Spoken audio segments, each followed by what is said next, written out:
નમસ્કાર દર્શક મિત્રો, ટીવી18 ન્યૂઝમાં આપનું સ્વાગત છે। ટીવી18 ન્યૂઝ ગુજરાતની પળે પળની ખબર ધરાવતી ગુજરાતી ન્યૂઝ ચેનલ છે। હવે જોઈએ મુખ્ય સમાચાર। વીએનએસજીયુની ગંભીર બેદરકારી સામે આવી।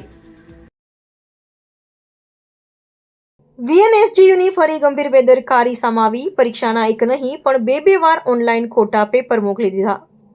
બીસીએ સેમિસ્ટર 2ની પ્રોગ્રામિંગ રિકલ્સની હતી પરીક્ષા। એજન્સીની ગંભીર બેદરકારીને લઈ વિદ્યાર્થીઓએ અટવાયું પડ્યું।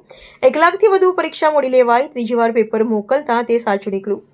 વીએનએસજીયુની ઓનલાઈન પેપર સિસ્ટમ સંપૂર્ણપણે ફેલ ગઈ, જેને એજન્સીને યુનિવર્સિટી દ્વારા ₹10,000નો દંડ ફટકારવામાં આવ્યો।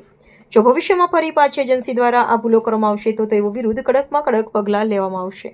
આપણી વીર નર્મદ દક્ષિણ ગુજરાત યુનિવર્સિટીમાં બીસીએ સેમિસ્ટર 2ની યુનિવર્સિટી પરીક્ષા દરમિયાન સેન્ટર પર જે ક્યુપીડી એટલે કે online question paper daily system હતી, જેમાં એક્ઝામ સુપરિન્ટેન્ડન્ટ અને આચાર્યની 2 આંખ અને ફિંગરપ્રિન્ટથી જ ખુલતું હોય છે। એ એક સિક્યોર હોય છે, જેને 2 વખત એ ખોટું પ્રશ્નપત્ર ખુલે છે અને ત્રીજી વખત સાચું ખુલે છે। આ ગંભીર બેદરકારી સામે સિક્યુરિટી એજન્સીને ₹10,000નો દંડ પણ કરવામાં આવ્યો છે અને એને નોટિસ પણ આપવામાં આવી છે। અને બીજી વાર આવું જો કરશે તો દંડની રકમ પણ વધશે અને આ ભૂલોનું પુનરાવર્તન થશે તો ભવિષ્યમાં એજન્સી કામ ન કરી શકે એ પ્રકારની પણ વ્યવસ્થાઓનું આયોજન કરવામાં આવ્યું છે। અને વિદ્યાર્થીઓને જે સમય કોઈપણ પ્રકારે એને સમયનું નુકસાન ગયું નથી, કન્ટેન્ટનું પણ કોઈ નુકસાન ગયું નથી।